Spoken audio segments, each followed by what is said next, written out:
Hey guys, I said I would make a video on my first year shooting USPSA regularly. So this is kind of what that is. I'm going to try not to ramble too much, try to keep it pretty short. But what I'll start by saying is, if you have a club that's close to you that does USPSA matches and you can get to it relatively easily, I think you're doing yourself a disservice by not shooting even somewhat consistently, like a match every couple months or something like that. I've become a much better shooter over the last year. I think I've hit 15 or 16 matches since last August when my local club started shooting matches again. And the skills that I was not practicing, I mean, I've learned stuff that I didn't even really know was a thing, even if I was somewhat implementing them subconsciously. So even if you don't have all this gear, I think if you have like a Glock 19 size gun and 3 or 4 mags and a concealed holster, you have the gear to start shooting USPSA. You don't need a ton of gear. You don't need to be a certain skill set. As long as you can be safe and you can be safe moving with a gun, the rest doesn't matter because you're going to improve. We have parents who bring their kids and their kids shoot matches. So show up, put your ego aside, and ask a lot of questions. The community has been super friendly to me, incredibly helpful. You know, watch guys who are A's and M's or GMs just blaze through a stage and then be able to go ask them a bunch of questions.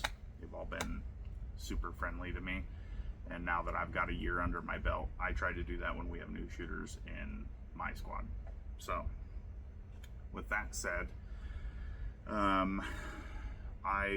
we're going to talk about the gear second, because people tend to focus on the gear, and I don't think the gear makes that big of a difference. It makes a little difference, but not that big of a difference. So some things I have really improved on. For those of you who've been following me for a really long time, you know, I've been taking shooting seriously for a few years now. You know, taking classes from like Modern Samurai Project, Manzano Tactical, shooting different other kinds of matches, and then mostly just range days with buddies or on my own. Here's the thing though, there's a lot of skills that USPSA forces you to learn that I just wasn't practicing.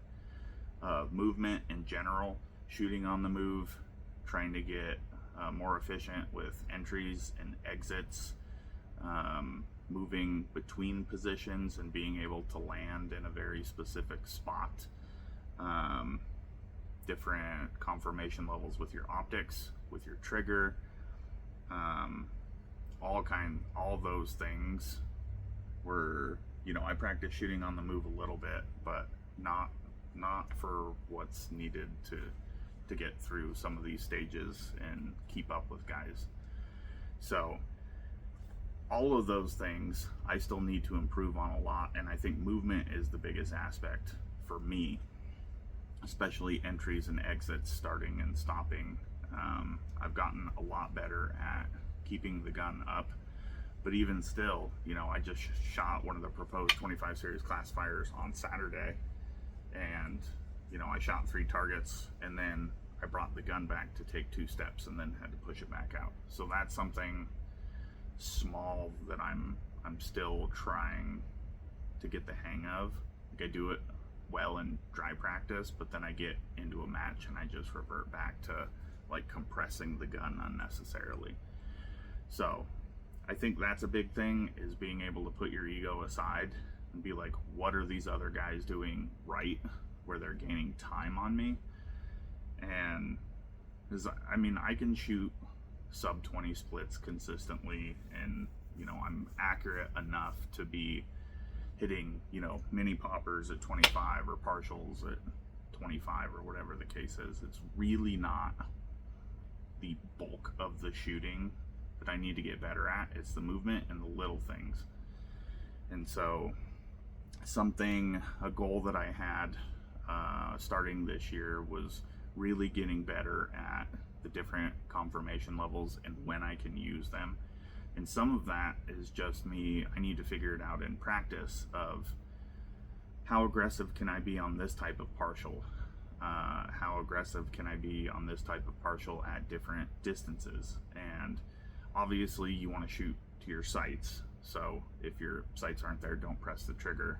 But being able to, if my grip is solid and I come into this position correctly, you know, I don't need to go bang, bang on a you know, not crazy partial at, you know, between 7 and 10 yards. Like, I should be able to engage that quicker.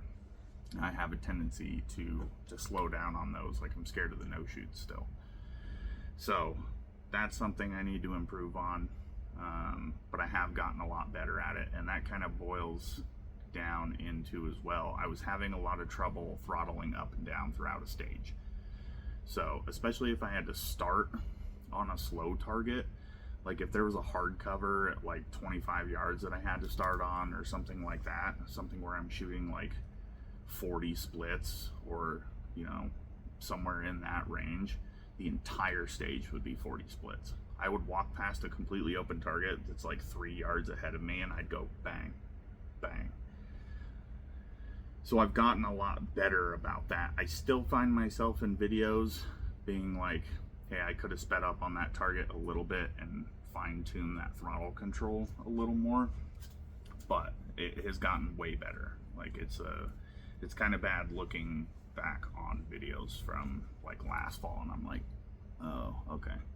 So that's kind of where I'm at currently. I'm kind of working on everything, really trying to get better at the movement portion and keeping the gun up so I can start shooting sooner versus faster.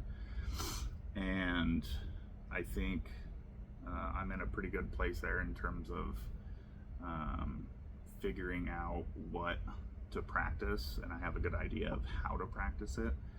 So I don't think I'm just kind of gonna stay stagnant. It's a little, not heartbreaking, but it's a little depressing when you go from like being good amongst whatever group of people you're shooting with, but you're mainly shooting like fast stand and deliver drills, and then you go do something like USPSA and you just get slammed.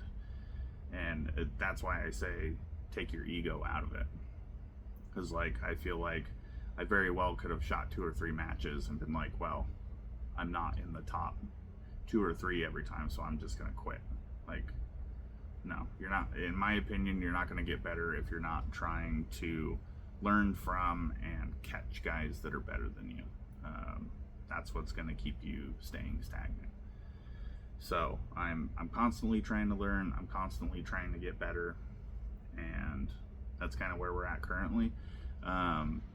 I originally got classified as C class in December. I made B class in May, and that's where I'm at currently. So I'm sitting at like 63 or 64%.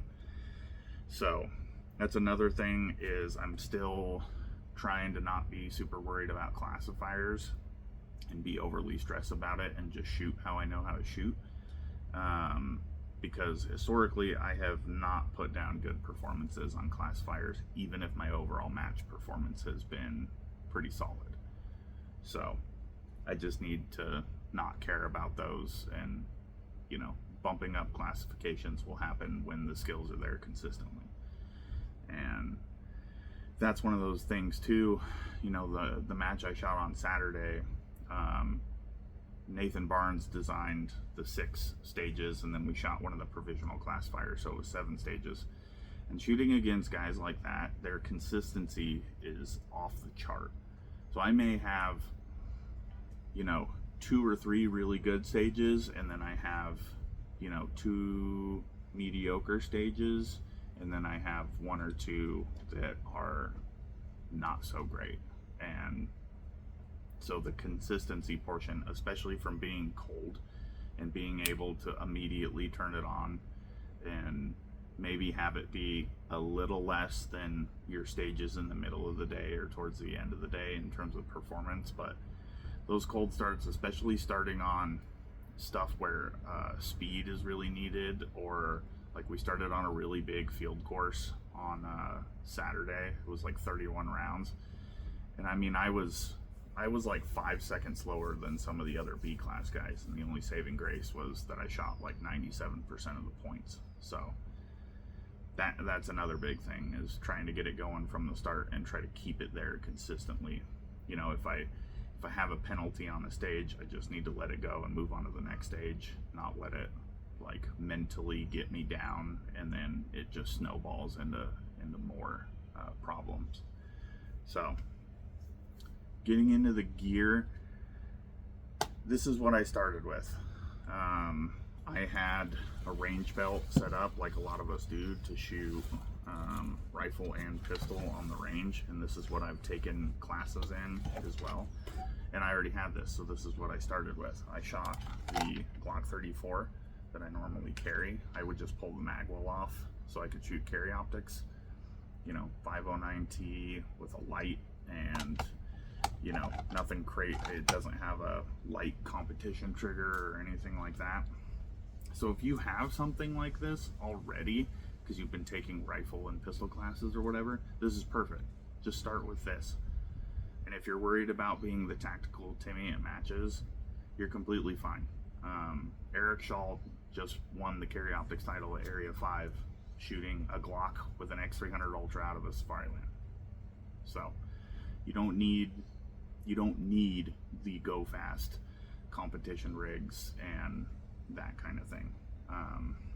Like I said at the start, if you have like a Glock 19 size gun and like 4 or 5 magazines and a concealed carry holster, mag pouch, maybe 2, you're good to get started. Little different if you have like a P365 or a 43X or something. You know, you might just need more magazines, but the best time to start is now. So I shot like 2 or 3 matches out of this rig before I decided to get into this rig. This is the Pro Series competition bundle from Goliath Defense. So it's a Warhorse Ordnance inner and outer belt. It comes with a Ben Stoker Pro Shop Boss hanger, and then I added the ball joint, one of their Pro Series competition holsters, and 3 mag pouches on tech locks. You can pay extra to have tech mount minis if you want to really be able to fine tune angle and that kind of thing. I only have one of those, and I just added a magnet up front just so I can throw a mag on it at the start or the end of a stage. These magnets don't like holding on to Glock magazines that are polymer overmolded, so even on like stages where you have to start with everything on the table, I still am gonna throw one in a carrier, because otherwise I'm gonna lose this one. So I'm still shooting a Glock 34, but I had the opportunity to get into a Gen 5, so keep the round count off of my carry gun and kind of tune that a little more towards competition. So this gun has a 2.5 MOA SRO on it. It's got Talon grips. It's got the Primatia slide release that's up top, so it's away from my hands. It's forward controls plate. It started with a Glock performance trigger, and I put a Vex shoe on it, minus connector, and then I started swapping springs. So I bought a Carver Custom stainless steel guide rod and an ISMI 13-pound flat wire recoil spring, and then I decided to throw a 4-pound striker spring in it and a lightened safety plunger spring. So this trigger is about 3.5 pounds currently with a wall, which again it's a personal preference thing. I prefer to have a wall, but on heavier triggers like what is in this gun, I get a little trigger freeze when I'm trying to go fast across multiple targets. So I just made my life a little easier here. And then all my mags have Henning Group base plates with MBX springs and followers, so I can get 23 rounds in the mag, and if I want to plus up, that means I can get 24 in the gun for certain stages, certain classifiers. And then I keep a Cat TQ in an STAC elastic TQ carrier back here, just so I have a tourniquet on my belt. So realistically, nothing super high speed or fancy. There's not a whole lot of difference between these rigs, to be honest. My draw is not any faster out of this rig than it is out of this rig, and I can play with the cant on this just like I can with this. You know, over here I still have an angled mag carrier, just like I do up front on my competition rig. So just like guys that are running appendix, you know, a lot of them are canting their magazine. So in my opinion, the gear isn't gonna make or break your shooting experience, in my opinion. Obviously you want reliable gear, you want your gear to run and not have issues with it, but outside of that, how you set it up is a lot of personal preference. What holster company you buy, or what hanger you use, or what mag pouches you use, a lot of them work, and it's just personal preference and budget. That's something else I will say. Please do not go out and put $3,000 worth of gear on a credit card just to shoot USPSA. Just don't do that. I shot for a few months out of this rig where I already had everything before I decided, hey, I'm gonna do this regularly. I'm gonna buy a dedicated rig, and I just happened to get a really good deal on a used 34, and I didn't finance any of that. I paid for all of that in cash, and that's the way you should do it. So if you go out, whatever you're doing, if you're shooting from this kind of rig or from concealment, something like that, and you decide you're having a lot of fun and you're going to do it consistently, and then you decide to invest in the gear side of it, you know, shooting Glocks is not the most expensive endeavor, which is part of the reason I like it. But if you decide, hey, I'm going to shoot carry optics, I'm going to get a Shadow 2 and I'm going to go that route, then by all means, I'm not going to tell you not to, but don't put yourself in debt over it. So you will have, in my opinion, a much better time sticking with what you have and investing time and money into building skill until you're at a point where you don't need to finance the gear portion. Save up some money to buy the Shadow 2, buy a used one, or whatever gun you're after. You know, a lot of these steel frame pistols are getting to be over, you know, they're all over $1,000 pretty much. So that's kind of been my journey, and the first year USPSA so far. I've definitely done way more pistol shooting in this last year, which I generally try to do because the skills for me fall off so much more than shooting a rifle, and it's also not as expensive ammo wise.